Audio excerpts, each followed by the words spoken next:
Order! Order! You are an incorrigible delinquent at times. Behave yourself, man!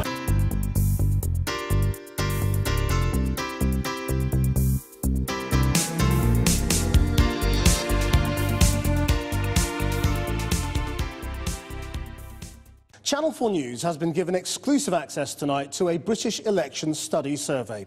They spoke to more than 22,000 people, and when it was broken down into ethnicity, white British voters polled neck and neck between Leave and Remain.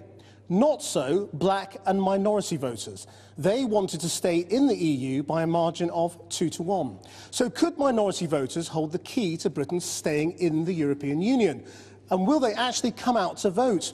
Our political editor, Gary Gibbon, has been on the campaign trail with Vote Leave and Britain Stronger in Europe as they try to court the minority vote. We're basically campaigning for Britain to leave the European Union because we think it's better for British Muslims. Working the high street in Birmingham, the campaign group Muslims for Britain. We want to have a control over our immigration, so we can say that have the immigration that we want in this country. Control of our borders, the fourth one, go over the road here. You know, our ancestors came to live in Britain, not Europe. Across town, a few miles to the west, and the In campaign is belting out the message. Give you want to vote? I'm voting out. You're voting out? Yeah. Well, we're part of the In campaign. Why are you voting out? Too much immigration and EU, a lot of bureaucracy and stuff. But we've heard that before, haven't we, about too much immigration? I mean, when my parents came here, we heard about too much immigration. I know, but now it's just, I think out's better. Both camps are trying to reach the 3 million ethnic minority voters who turned out at the last general election. And the latest polling evidence suggests the stakes couldn't be higher. You all want to stay in Europe? Yes. Yes. And do you think a lot of people from Somalia feel the same way who are here? Yes. Yeah. Most likely. The country is too much populated, right? I know I came in as older. I came in 1964, right? No jobs about. This country benefits from it. No jobs about.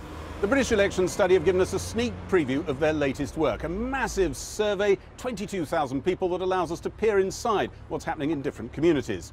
On the basis of these numbers, white voters with don't knows excluded are absolutely split down the middle.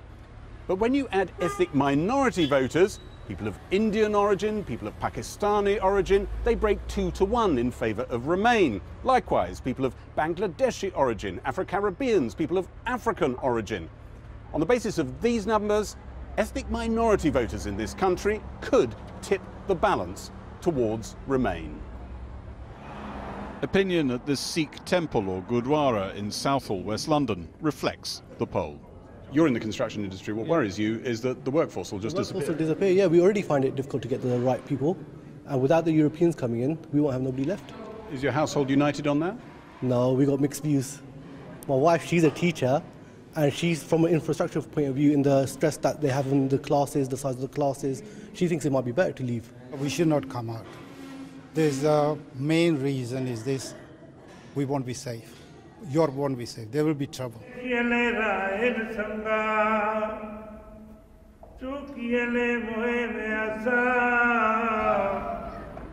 The British election study tried to work out what turnout would look like in the different communities. 80% of white voters said they were very likely to vote. But in ethnic minority groups, every single one, turnout looks like it could be significantly lower, 20 to 25% lower. With Leave voters slightly more inclined to turn out than Remain voters, the overall impact of this, when you feed the numbers into the system, is that Leave wins. Hi, good afternoon. How are you? Can I give you one of these? It's about the European referendum. It's about the European referendum. Do you know about it? Oh dear. You know, are we in or out of Europe? Yeah. Are you aware of it? No. If you had to decide now, I don't know. I don't know. I'm really confused about that, to be honest. Would you definitely vote? No, I don't know, because I don't know whether I'm making the right choice. You always vote? Always. You always vote as well? Yes. Well, do you think you made your mind up? Actually, I don't understand all this. She does what I sort of guide her to do, you know. Amongst the Hindu community in Wembley, northwest London, as in every other community, one topic dominates the debate. My son is qualified. He can't find a job here. And you think it's because there's too many Europeans here? Yeah, because they're low wage. They are for people come from outside. Low wage, they just, you know, so we just should leave. taking advantage. Yeah. We should get out. Yes, I think so. Stay with them. Stay in the European Yes, Union. yes. Why so strong? Why do you feel very strongly about that? Because united we stand, divided we fall. Only India coming for work. But Eastern Europeans don't work. No, no. I see them working everywhere. Now, Indian, only Indian working #1 in the world. Back in Birmingham, immigration is the word on everyone's lips. The only question is whether worries about the economy trump it. What goes through your mind when you think about Europe? Immigration. You're worried about too much immigration? Immigration, yes. From Eastern Europe? All over, really. All over, and what impact it would have on businesses, and if we leave and if we don't leave. Those If you had to press the button right now and decide this moment, which way do you think you'd go? To stay in. To stay in, I think. It doesn't make sense to get a passport, आपका European हो, and you can come into the country. But actually, there's skilled workers from across, you know, from Pakistan, they speak English, India, they speak English, Australia. problem people English नहीं बोल सकते. Yeah, they can't speak English. They can't speak English. The Eastern Europeans can't speak English? Yeah, mostly people can't speak English here. I find the immigration argument, to be perfectly honest, very uncomfortable. For the simple reason, particularly amongst the BME community, some people don't actually know where we're coming from with that argument, because those are the same issues that my parents and other parents faced during particularly the late 50s and early 60s. Some of the people who are on your side, on the Leave side, are nostalgic for the 1950s, it's often said, when there weren't only no East Europeans around, but you wouldn't have been here. Well, look, you know what I'm saying? Yeah, well, I do. And look, first of all, look, I'm 30 years old. I'm a first-generation British Pakistani. For me, this is about taking back our sovereignty and having. Do you feel uncomfortable about some of the people you're politically in bed with? Look, I'm comfortable with the position that we've taken, and you know where they're coming from, don't you? Some people on your side. Yeah, but there's plenty of other people on our side who are good, forward-thinking people. You see, the drum thing that we're doing today wasn't supposed to be anything to do with politics. We just say, oh, let's get down there and beat some drums. And then all of a sudden politicians come with T-shirts and say, let's stay in. Like, yeah, I'm not into this. Wherever you live, whatever your community, politicians in T-shirts are coming to a street near you soon. Gary Gibbon reporting. Well, joining us here in Leicester, we have a specially selected audience tonight of people who want to leave, remain and are undecided. We've got Remain over here and we've got Leave over here, just for clarity. But we also have a panel, and on it are Seema Malhotra, Shadow Chief Secretary to the Treasury, Trevor Phillips, Race Equality Campaigner and President of the John Lewis Partnership Council, and comedian Ava Vidal, who has also got her baby with us. And the baby is Mian. Mian. Mian. Yeah. Well, welcome Mian.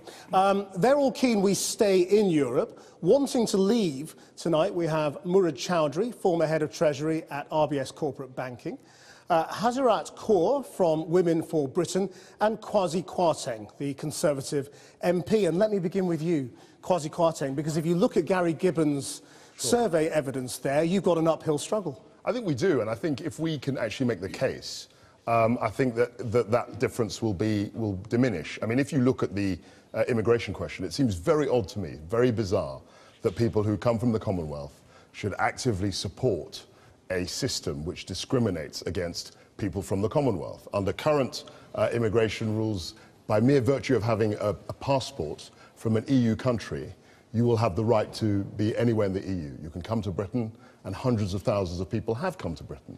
Yet if you're equally skilled from India, or from Africa, or from any other Commonwealth country, Australia, you are discriminated against, because the EU is its own customs union. And when people talk about immigration, let me just say this. When a lot of our parents, a lot of our families came over, the net figure was 50,000 a year. What we've had in the last 10 years is 300,000 people coming in every year, and that's a completely different scale with its own concomitant impact on public services, on school places, and the rest of it. It's a very different debate to the one that we had 50 years ago, 40 years ago. Seema Malhotra, I mean, why do you think you are ahead with ethnic minority voters at the moment? I mean, because that's a powerful argument. Well, let's be very clear as well. The issues around immigration outside of the European Union are largely a matter for national politics. And it would be interesting to know how much Kwasi has actually raised any of these issues with Theresa May over the last 6 years. I also do believe that ethnic minority families, they want to get on. Many of our families, my father came here through the Indo-German Institute actually, came here and settled down, want to get on and want to see a future that's more prosperous for the next generation. And I think what people understand is that there's going to be a huge cost for us leaving Europe. If you take one organisation like the CBI, £100 billion it's going to cost us, 1 million jobs. The high growth small businesses as well. There's 31 in Kwasi's constituency. 85% of them say they want to stay in. And I think when you look at what that means for the next generation in terms of access to jobs, why would you want young people to grow up in this country disadvantaged compared to all young people across Europe? OK, Hassimrat Kaur, we want to keep this argument about what specifically appeals to ethnic minority voters. What is your appeal? I think it's the immigration argument. As the report from Gary just said, it's the fact that European citizens have the right to come here just because of the colour of their passport. You know, my grandfather came here in 1963 from India for a better life for himself and his family. It gave him the chance to have a fair day's wage for a fair day's work. It gave him the chance that, you know, my generation, the females, could go to school and study and reach for the stars. Actually, we should have that across the whole world. Anyone should be allowed to come to Britain, regardless of what passport they hold. It should be based on their skills, their education, what they can contribute for society. Trevor Phillips. Well, look, people from ethnic minorities are very practical, pretty smart. One young guy put it to me like this. He said, "You've seen a prison movie, haven't you?" And I said, "Yes." And he said, "This to me is like this. I'm standing in a prison yard, and there's 2 gorillas over there, and one's called China, one's called America, and nobody wants to be their bitch," he said. So how do we deal with that? We become part of a group that can deal with them, and that's called Europe. Nobody's going to kick us around in Europe. We can be part of a group that gives respect in a rough world. On this point about immigration, let's be clear. I think your friend, Mr. Nigel Farage, makes this case that, you know, what we should do is shut out the Europeans and then we'll have places for the Commonwealth. Do you really believe that what he means is, let's shut out 250,000 people from the EU and then admit another 250,000 of people from the Asian subcontinent or from Africa? Do you really believe that that is what he has in mind? If he does, great, let's hear it. What he has in mind, frankly, is neither here nor there. No.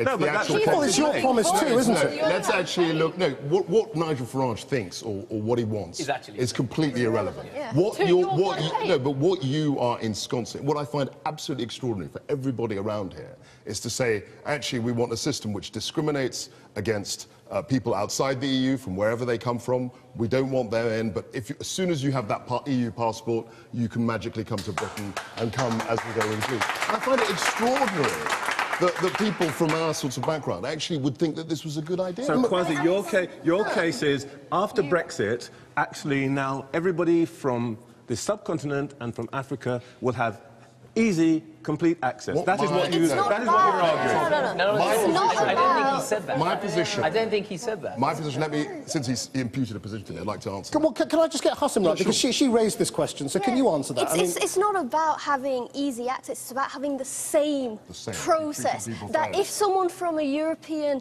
country can come here, they should go through the exact same process that someone from India, Australia, Canada. Absolutely. It doesn't have to be the same. It's not about... No, she hasn't. Hang on, Simon Malhotra, finish your point quickly. We missed the point. Free movement and immigration is actually about supporting our economy. Now, you will know, if you've talked to Indian businesses as well, I've talked to them recently and others from other countries, they are delaying investing in Britain because they say, why would you limit yourself? Why would you limit yourself and have access to, say, a country with 60 million and not access to talent across 500? All right, can I bring in Mourad Chaudhry at this stage, because he's he's a former banker. What do you make of this argument? I'd like to think I'm still am a banker, actually, just currently out of work. OK. I thought it was an unfortunate argument to deploy that we have to be in some big boys club because there's America on one side and China on the other. This, to me, is a debate about what the ultimate sovereign authority of this country is. You know, we shouldn't get bogged down in individual tiny little stories about SMEs here or individuals. It's about who do you want to be the ultimate sovereign authority of this country. And I think it should be a group of people that we, UK citizens and UK residents, elect. It should be them, and we should have the power to take them out of office every 5 years. And do you think Britain's ethnic minorities really care about sovereignty? I would like to think they really should, because these are the people who will influence their lives, all the policies that impact them directly, whether one is white or black or brown or any religion or anything like that. The policies that impact them are made by the sovereign authority, and if that is in Europe and unelected, then they should be concerned. Ava Vidal. I just find it the rhetoric that's coming out is quite dangerous. I mean, I think it's false to pit people from the Commonwealth against the people... No, I think it's... Sorry. It's okay. I personally think that it's kind of dangerous when you start using us against them, because actually they clamped down on Commonwealth immigration years ago, before we even joined Europe. So I think to lead people to believe that if we leave Europe, then it's going to be opened up and all these people from Africa and the subcontinent, that's not going to happen. They have already introduced measures that are quite impossible.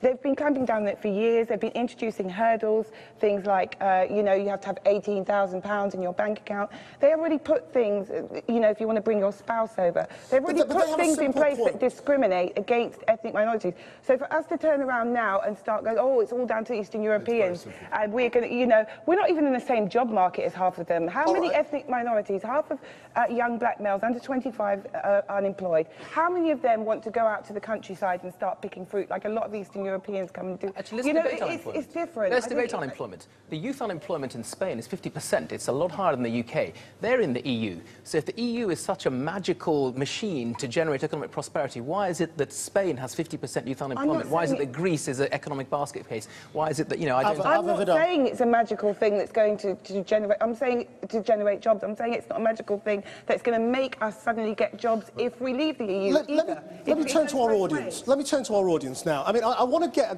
quick sense of why each of you think what you think. Now you are the people who want to leave Europe. What is the main reason you want to leave Europe? Yes, you tell us who you are and where you're from. I'm Abraham, I'm from South Birmingham, and I just want to talk about the point about clamping down on Commonwealth immigration.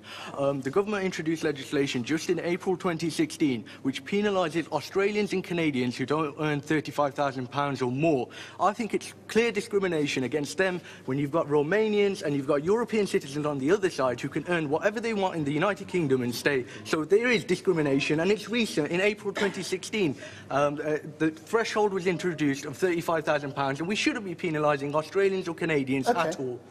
Pam, now you've got a very specific reason for being anti-Europe, haven't you? I'm a restaurateur. We've got a family who owns restaurants. And also I stand up with Iman Ali from the British Curry Awards. Now, we in the curry industry are having major issues. There's 2 restaurants closing every week for the simple reason we can't bring in staff. Our chefs, skilled workers, we can't get in the UK or in the EU. We have to bring them from abroad. Every week, the rules change, the wages go up. We have restrictions. When we apply, if we are refused, we have no leeway to appeal. We might come back to that. Let me just come to you on the front row as well. I mean, what's your main reason for wanting to leave? I'm Manika, I'm an economics student. My main reason is because of the saturated jobs market. I find that as a young person trying to enter the jobs market, it is extremely difficult because of the experienced workers within the EU, such as Germany. They have a lot of apprenticeship schemes and employers want experienced workers, and I find that it's... Are you really arguing they're coming here and taking our jobs? What I'm trying to say is that they're competing with us on a level that we cannot... the UK government is not providing us with the same level of experience that they're getting. Let me get three from this side, very briefly. Yes, right on the front row. I'm Cecile Wright, and I'm an academic from Derby. You focus on the economic agenda. What about the social agenda? I think the EU has helped workers' rights. It has empowered workers. OK, we could have implemented the social chapter, and I hope that will come along the way. But without the EU, without some of the social programmes, such as women being able to take time off work to have children, maternity leave, paternity leave, these are vital, vital for our society and vital for women and vital for groups across our society. The main reasons you want to stay in Europe. Yes, gentleman on the back here in the blue tie. My comments in response to they took our jobs sort of scenario, I would say rather than obviously pulling up the drawbridge and saying we don't want people to come in from Europe because they're better than us, how about you upskill yourself, improve your own experience, work on yourself rather than saying you can't come in here. That's what you need to do. OK, and down here on the end, the lady on the front row. So my name's Shella, I'm a junior doctor at the Royal Derby. The NHS is built on people coming in from the EU. They have the appropriate skills and knowledge to prop up the NHS as it stands at the moment, and by kicking everybody out from the EU and letting people come in, if you have people coming in with the appropriate skills, they can come in from India and Pakistan, they can come in from Africa, and people, and they do. Don't call out because you don't have a microphone. It has to be a fair Hazimra, what are you trying to say here? It's got to be a fair process. People coming from... I mean, I disagree, actually, with you that we should kick everyone out. We should have open borders, but everyone should come for the same process. It should be fair. It should we should have open borders for everyone. No. I think the point... Trevor Phillips. Should have been pulling up the Trevor Phillips, just pick that up. I have to say, this is a completely new thing, that the Brexit case is open borders for everybody from everywhere in the world. People with the appropriate skills. Can I just respond to the young lady's point over there, which I think is a very good point about competition. The problem is that our young people, yes, they can't compete. But the answer to that is not to shut out the Europeans. It is to invest in the training of our own young people. And if we leave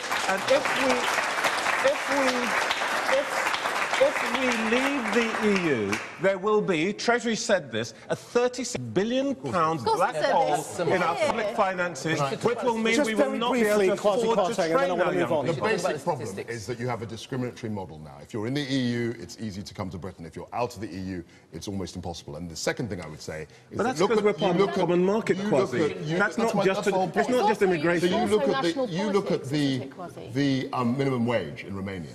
Look at the minimum wage in Bulgaria. The minimum wage in Bulgaria is £1 an hour. Today in Britain, it's £7.20. So it doesn't take an Einstein to work out that lots of people are very economically incentivized to use the single market to come to Britain. Well, let's explore... minimum wage in Kenya? Hold on, let's explore this whole question of how immigration rules are hotly debated by immigrant communities and how some people think free movement across Europe has thrown up all sorts of unfairness. Darshana Soni, our correspondent, has been to Narborough Road in Leicester, the most multicultural street in Britain, they call it, to see how old immigrant communities are getting on with the new. A united nations of shopkeepers. Because you've got a pottery shop next to it, you can find a Caribbean shop or Indian restaurant, and I think that's beautiful.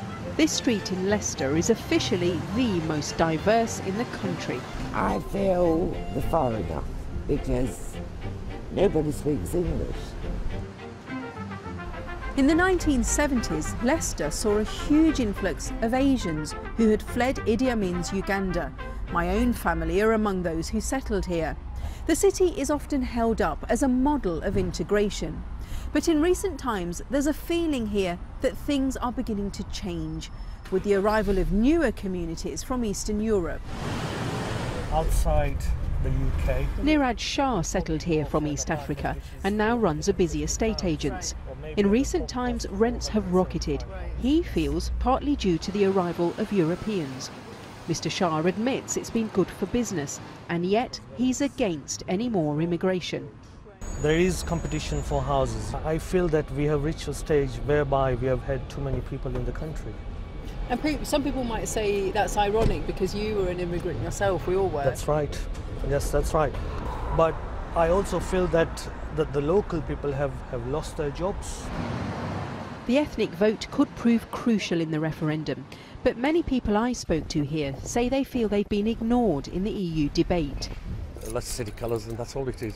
Jay Sodher is a businessman who on his last building project employed 27 workers, all Polish. Like the majority of people here, he says they all get along well. But there are resentments, a feeling that white European migrants don't have to play by the same rules as those from the Commonwealth. There are things which annoy me as an Indian person. If I wanted to get married in India, I wanted to bring somebody here, they would have to go through so many hoops. And you think that's causing resentment amongst Without a doubt, the Asian population? Without a doubt. Many of the concerns about immigration are the same as those that were voiced about Asians when they first arrived in this city, a fact not lost on Polish student Kamil Zumilas. They usually bring an argument that we steal their jobs. You might argue that the jobs that immigrants take are unwanted jobs that they wouldn't do anyway. Data suggests that ethnic voters are more likely to vote Remain, but as we found, many of their votes are still up for grabs, and the complex issue of immigration will likely influence their final decision. Let me just remind you that you can also follow this debate live on Facebook, and do also please follow the debate on Twitter with the hashtag #MinorityDebate. But let's pick up right where that piece took us. Now, you've already sort of raised this whole question on the front row here of the tension between new and old immigrant communities. Yeah, what I wanted to do was in response to that gentleman there. I have tried to upskill myself. I mean, I went to a private school. I'm now in university education. I've tried to put myself in the best position possible in the jobs market, and it still isn't enough because of these EU countries really putting money into their workforce, which is not happening in the UK, and perhaps that's because the money is going to the EU. OK, we saw in Gary Gibbons' piece earlier, Muslims for Britain. A lot of our viewers will be astonished that there's an organisation called that. What do you have to say on this? Well, look, we're a cross-party national campaign that was set up to represent British Muslims on this issue. We're actually really concerned by the right of far-right extremism across the European Union, which I know is a separate issue to what's being discussed, Krishnan. But one thing I will say is we should have a mature and sensible debate about immigration. To just laugh it off or just to say, oh, who you're siding with, it actually doesn't get to grips with the actual matter. When we were in Birmingham, it was resoundingly in favour of coming out, and the reason was because people on the ground are feeling this stress, and we should listen to that, and we should actually approach it in a sensible and mature way. And you don't feel at all that your ancestors, or the ancestors of people in this room, my ancestors who came here in the 60s, faced a lot of these criticisms from the white population, and you're in some way sort of turning it back? I mean, well look, let me tell you about my ancestors, for example. When they came over here across the, to fight in the world wars, stand up for this country, it's really astonishing to people now. You keep hearing about this discrimination. Of course this happens, because you get people who speak the language, understand the cultural heritage, and yet they find it so hard to come into this country. It doesn't make sense. I'm not saying we'll have an open border, but what we should have is a fairer immigration system. We should have the immigration that fills the skill shortages that this country currently has. Well, let me come to a young entrepreneur. Kieza, where are you? Yes. You're a student and an entrepreneur. Yeah. What do you make of this argument? I don't think, well, I'm not convinced that having fairer laws is really going to work. I mean, the argument that having people not being able to come here because they're from outside of the EU, it doesn't really stand. Because the moment we leave the EU, who's to say that those laws won't just apply to everyone? Well, Theresa May could slam a hammer and say, look, everyone's got to earn 35k now. Now, for people like me who are students, I'm doing a postgraduate now. When I was an undergraduate, I had colleagues that were able to go to Europe and have a year's experience over there on the Erasmus program that enriched them, not just in terms of their course, but internationally, being able to interact with people from other social backgrounds in other countries. That opportunity is going to close off to people like my younger brothers and sisters or cousins who are 12, 13, 16 years old now. It will be much more difficult for them to get that type of experience. And also, just from an entrepreneurial perspective, being able to go to Portugal, where my family's parents are from, where my parents are from, and trade there and say, listen, you've got a business, I'm going to bring you over here, it's going to get much difficult for me now as well. It's going to close that. That's what I've Let me come to another student on the front row here, Ife.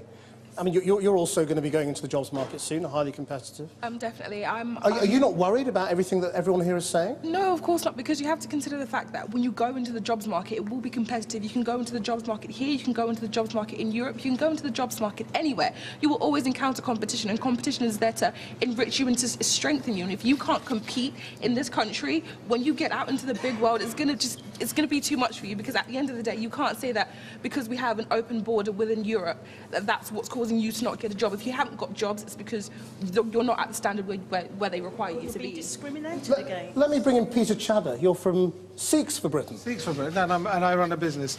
The English language is a great draw in this country, and that's another factor which, when you say you can go to Europe and get a job, our youngsters don't really, unfortunately, they don't learn other languages, and we don't get that representation. And when I speak to immigrants in places like Greece, they all want to come to the UK, and they become migrants there, they establish themselves, then they come here because they know we have no racism in this country. So there is a huge draw. Yes, that's true. You don't know what racism is like in France and Germany and other places if you think we have no racism in this country. You have no idea. You have no idea. Yeah, you've been wanting to come in as well for quite a while.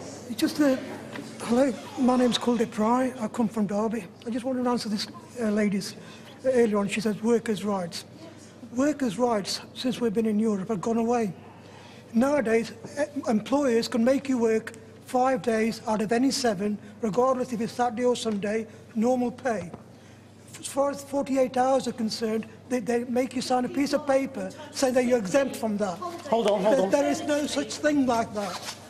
People are entitled to maternity leave, sick leave. Oh gosh, these are vital. These are vital. Maternity leave, you can get it anyway. The simple fact. But that came about because of being in Europe. Okay. Race discrimination laws in this country well before the rest of Europe did. We have disability laws. We brought those in before Europe did. We have a great tradition in this country of being ahead. We abolished slavery before the rest of the world did. We've done a lot of great things in this country. You had your hand up in the back, in the check jacket. Yes. If I can just address this argument about immigration depressing wages and salaries. If you look at Germany, Germany has a large number of immigrants in its community, but salaries aren't depressed because they have a social legislation that prevents, that has collective bargaining in sectors that prevents wages from being depressed. So that argument can't be used. It's about legislation within the UK government that protects the wages of people, and that isn't happening. You can't blame immigrants for that. This is a really important point. I think there are a number of things that we need to get into perspective. In the EU, the unemployment levels are much higher than they are in Britain. Yeah, I mean, that's a fact. absolutely. Particularly in the south of Europe. Let's just speak at once. Particularly in southern Europe. And the one thing that people aren't talking about is the scale of the immigration. I did a programme up in Boston, and it wasn't simply that people are coming in, it's the numbers of people. There are 300,000 people every year that have come in since 2002. I mean, what we've heard is a lot of real passion on this topic, but yet you are behind, and I'm not quite clear why. Well, I think we haven't made the argument clearly enough, and people haven't listened to the argument. Look, there's a real point here about fair immigration, and I think everybody here will be saying if people are coming to this country, they're working, they're paying their taxes, then they have a right to be here as well, and that's a really important point. Well, Why that's would you discriminate between a Polish plumber and someone who is married or even Let's see the speaker. I think there was a point raised as well, a really important point about skill shortages, and particularly in catering. And perhaps Kwasi has raised this, as many of us have, about recognising that. But that isn't a matter that is going to be solved by us leaving the European Union. I mean, Kwasi Kwarteng, I have to say, I sat next to Theresa May at those Curry Awards where they begged her to do something about this, and she said she wasn't going to. But people from the Labour Party and the Conservative Party have made this point. I've got lots of curry restaurants in my constituency who've made exactly the same point. And what they don't like is the fairness aspect, which I keep coming back to. Why is there a discriminatory policy where people in the EU get to come here willy-nilly, regardless of any other skills, whereas people outside the EU are shut out? I just think there's a lot of issues that people are bringing up that they think there's going to be like a magic solution to it. Oh, we leave the EU and then this immigration thing and all the people will come in for the Commonwealth. If you want to tackle racism, tackle racism. If you want to tackle the fact that they're not investing in young people, in apprenticeships, then tackle that. The other side of things that people are not thinking about is that if I was a Muslim in this country and also as a black person in this country today, I would want to stay in Europe because we have access to the European Court of Appeal. Because quite frankly, the rights of Muslim people in this country are being constantly eroded.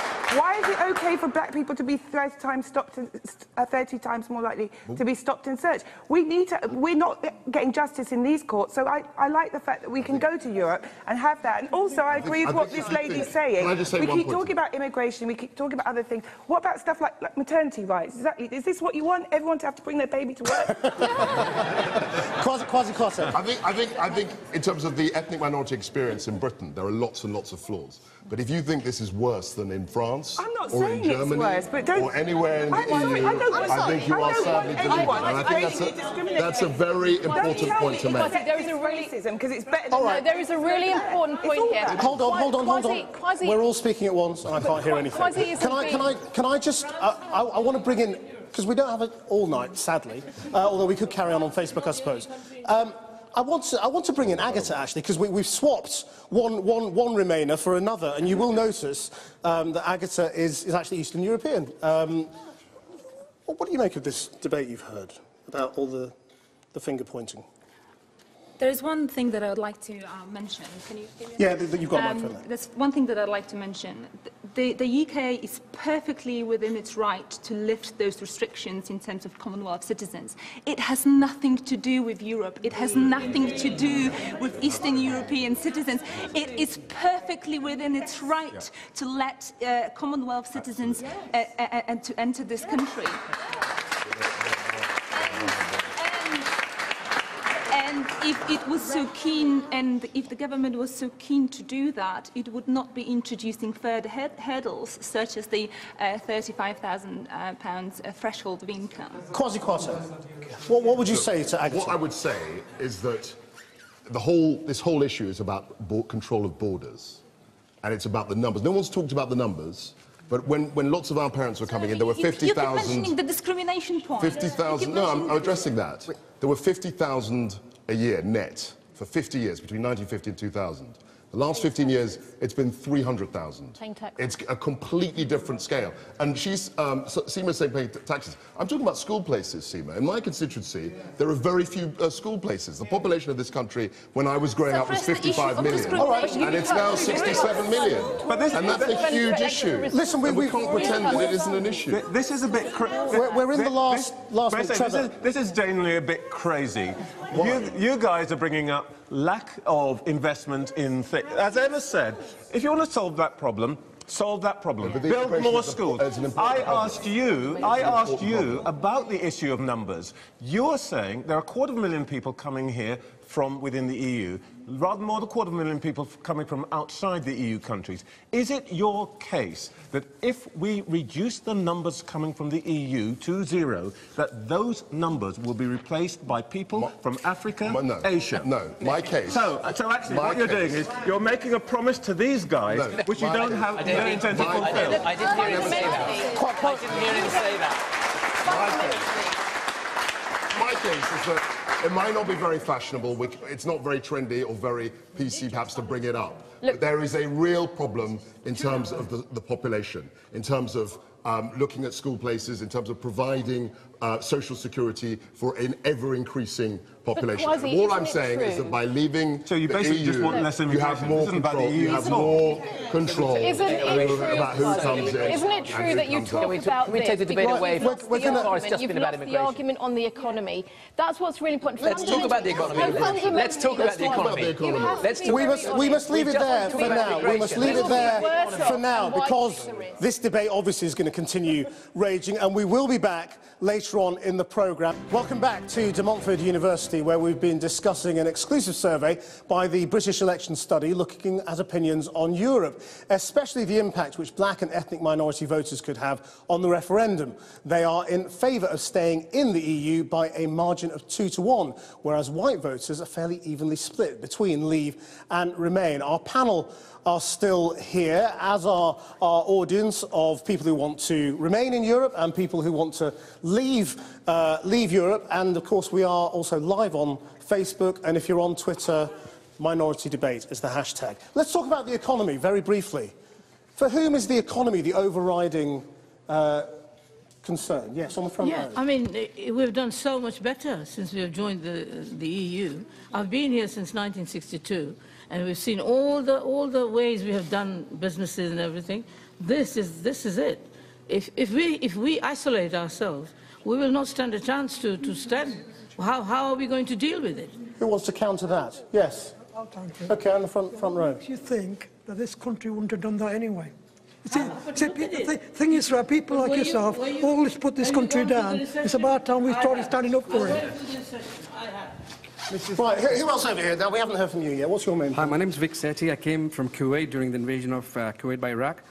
We run a family business where we supply branded consumer electronics to most of the stores in the UK, from high street, supermarkets to everywhere. Now, stop the ads. Just tell us what you've got. Now, basically, if the consumer is very worse off if we go out of Europe, because what's going to happen, it will stop competition from grey market coming into the UK, and we've seen the shopping trends change from high street into the smaller discounters and supermarkets, and that really tells it all. OK. Who wants to respond to that? Someone we haven't heard from before. Yes, Hi, in the purple turban. Hi, I'm Sergi Singh. I'm from the city of Hull, and I would like to see trading with the Commonwealth countries, such as India, Australia, and let's bring back New Zealand lamb, and the only way we're going to leave the EU and get our controls back is vote on the 23rd of June. I'm prepared to sort of throw it open, because we're in the last few minutes of this, to other points that we haven't raised yet. Yes, on the front row, yeah, in the blue tie. I just sort of want to pick up on the point made by the gentleman there. I've heard sort of the Leave side, the Remain side, and it seems to be somehow the Remain side seems to sort of believe that the EU has some sort of moral high ground in terms of what they've done for workers' rights and everything. So what I want to know is, how could you possibly say that the EU sort of has any moral high ground when, on the one hand, they sort of starve in Africa with unfair trade deals, such as the recent one that's been agreed.